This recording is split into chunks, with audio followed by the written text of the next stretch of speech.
झनक की जिंदगी में एक बार फिर से आया है तूफान। क्या एक बार फिर से झनक के सपने पूरे होने से पहले ही टूट जाएंगे?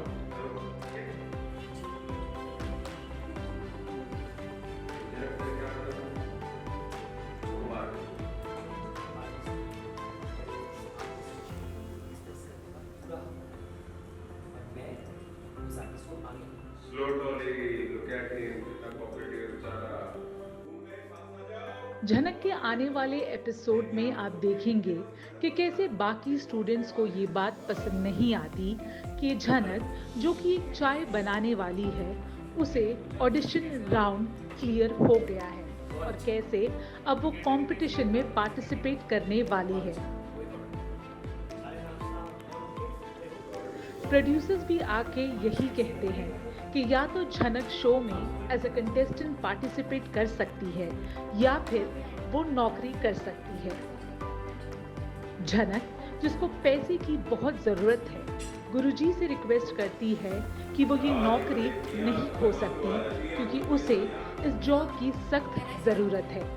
क्या झनक का सपना पूरा होने से पहले ही बिखर जाएगा या फिर इस बार झनक के सपनों की उड़ान होकर रहेगी? बड़ा प्रोडक्शन हाउस ऐसा लो स्टैंडर्ड शो लॉन्च कर रहा है, हम इसमें पार्टिसिपेट ही ना करते। ये डांस शो है, कोई चैरिटी शो नहीं। विष्णु बोलता है, हमारे पास कोई ऐसा इन्फॉर्मेशन नहीं है। बोले दो उन्हीं को, एक्शन से बोलिए।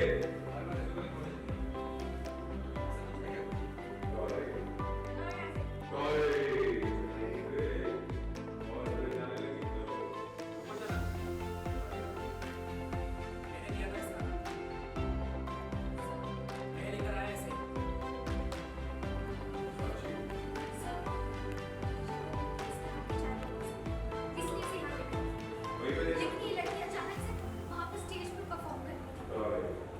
सीरियसली, मैं कहा नहीं कहीं नाचे कि चाय बनाने वाली लड़की को इतना अप्रिशिएट किया जाता है। काफ़ी इंटरेस्टिंग सीन हुआ है। कुछ भी अगर सीन के बारे में बता पाए।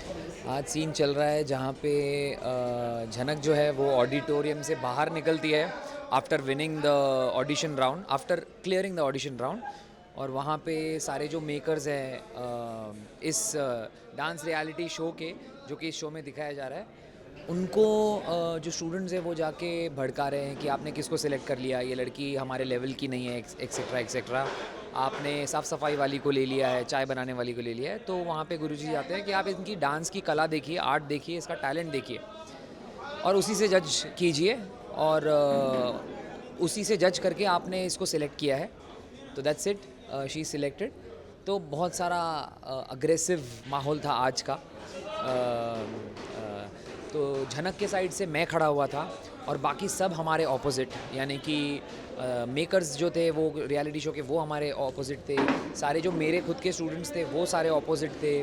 उसके बाद में जो झनक के फादर है, जो काफ़ी टाइम बाद सीरियल में दिखाई दे रहे हैं, जो एक गुरुजी के किरदार में वापस आए हैं, वो ऑपोजिट में, मतलब सब ऑपोजिट में। और झनक यहाँ पे अकेली खड़ी और उसके पीछे खड़ा हूँ मैं उसके सपोर्ट में कि वो ये डांस करेगी और वो ये छोटे मोटे काम नहीं करेगी, बिकॉज उसमें हुनर है, उसमें टैलेंट है और ये आगे बढ़ना चाहिए, ये लड़की आगे बढ़नी चाहिए। And I am standing in support with her. We want to know कि जितना भी आपने हिबा को कोरियोग्राफ किया है, हाँ। How is she as a dance? नहीं, बेसिकली हिबा को मैंने बिल्कुल भी कोरियोग्राफ अब तक किया नहीं है। मैं एज एन एक्टर काम कर रहा हूँ इस शो में। लेकिन येस, देर वर सिचुएशंस कि जहाँ पे हमारे डायरेक्टर सर है वो वहाँ बैठे हुए हैं, ठीक है, योगी सर। तो मेरे पे उनका ट्रस्ट है डांस को लेके, ठीक है। तो वो मुझे बोलते हैं, जा तरुण कुछ कर ले ऐसे करके।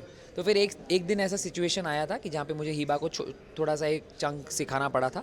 मैंने सिखाया, उन्होंने बहुत अच्छे से सीखा, जल्दी सीखा, बिकॉज़ हमारे शो में टाइम इज़ मनी, तो बहुत क्विक करना पड़ता है कोरियोग्राफी। तो एक बेसिक लेवल की कोरियोग्राफी की मैंने, 30-40 सेकेंड्स की कंटेम्प्रेरी कोरियोग्राफी ऑन फितूर तेरा ये इश्क, वो गाना था। और उस पर बेसिक एकदम, और उसने बहुत ग्रेसफुली किया। ग्रेस तो है, बट डेफिनेटली अगर मैं ट्रेनिंग की बात करूँ तो हिबा ने कभी कंटेम्प्रेरी नहीं सीखा है। और बाकी डांस फॉर्म्स भी किए हमने, गरबा भी किया था, एंड बहुत अच्छा किया उन्होंने. तो यस, मेरा एक्सपीरियंस तो अच्छा है, बट ऐसे प्रोफेशनली बोलेंगे तो मैंने उनको नहीं सिखाया है. You know, now that we want to know, because you know आपको इस शो में you're getting a lot of confidence. तो इस शो के बाद जब भी how are you going to see this for acting या फिर डांस ही पहले रहेगा और you will balance out? नहीं, I am not gonna balance it out, because मेरा जो गोल और ड्रीम था वो एक्टिंग ही था. Of course dance is my first love, my passion. मैं बहुत पसंद करता हूँ, बट जब कहते हैं ना कि आप एक डांसर का जो स्टैम्प है वो लेके चल रहे हो अपने साथ, कि ये सिर्फ डांस करता है, ये सिर्फ कोरियोग्राफ करता है, तो मुझे वो स्टैम्प्स हटाने हैं.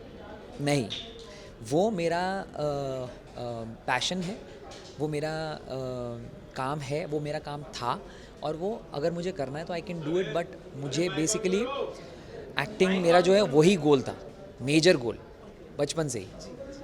और मतलब मैंने रियलिटी शो भी उसी इसमें आके किए थे कि कहीं कोई प्रोड्यूसर को दिख जाऊं और उन्होंने मुझे बुला लिया वैसा, बट ऐसा हुआ नहीं.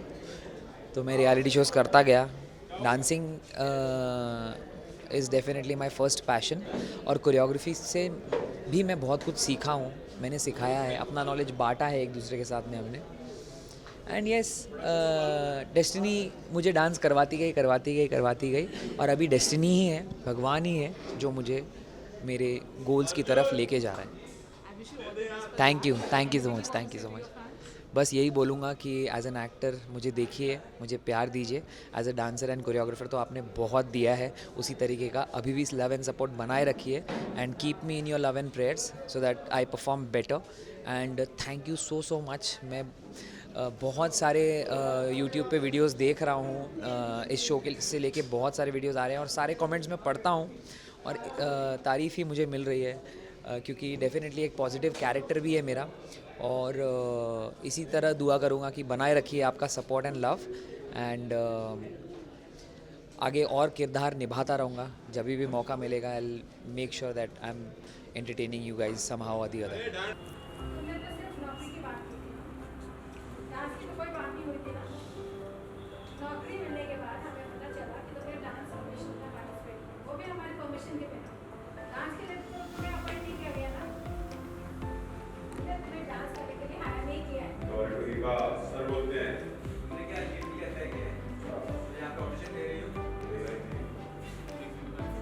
एक जिम्मेदारी मिली थी, उसे छोड़कर यहाँ पर ऐसा कर रही हो. अगर हम वहाँ पहुँच जाते इंप्रेशन के लिए तो क्या समझती तुम? देखिए सर, मैं लेकर आया हूँ उसे यहाँ. इसमें जनक की कोई गलती नहीं है. आपको जो बात करनी है मुझसे कीजिए. इसे मैंने फोर्स किया था ऑडिशंस के लिए, और उसका रिजल्ट आप स्टेज पर देख चुके हैं. और ऐसा मैंने क्यों किया आप समझ गए. हम डांसर नहीं हैं, स्पेशल है. और ये जानते हुए भी अगर मैं इसे प्रमोट ना करूँ तो ये क्राइम होगा मेरे ऊपर. हाँ, गलती हुई है मुझसे. उम्मीद करता हूँ आपसे मुझे माफ़ कर देंगे. नहीं क्यों? और आपकी बात नहीं को पसंद है. आपको एक स्पेसिफिक टास्क के लिए हैंड है. अच्छा ये कुछ सिखाएगी पैसे दीजिए. और कितना जरा तो डांस कराना हमारे कॉन्ट्रैक्ट में नहीं है. आप मेरा कॉन्ट्रैक्ट कैंसिल कर दीजिए. मुझे बता लो मेरी तरफ से संजय जी आए तो हम लोग क्लास में चार सही हो गया संजय जी किया. देखिए प्रोड्यूसर साहब, डिसीजन अब आपका है. अगर आप जनक को परफॉर्म नहीं कर रहे थे तो मुझे डायरेक्ट चैनल के पास आना. मैं बचपन से इसी इंडस्ट्री में काम कर रहा हूँ, आप लोग का आशीर्वाद से मेरे बहुत कनेक्शन और आप लोगों के आशीर्वाद से बहुत कनेक्शन है मेरे. अरे गुरुजी आप तो नाराज हो रहे हैं. देखिए जनक अगर परफॉर्म करना चाहती है तो वो कर सकती है, बट कंपनी की पॉलिसी है, या तो वो परफॉर्म करेगी या तो हमारी नौकरी रखेगी.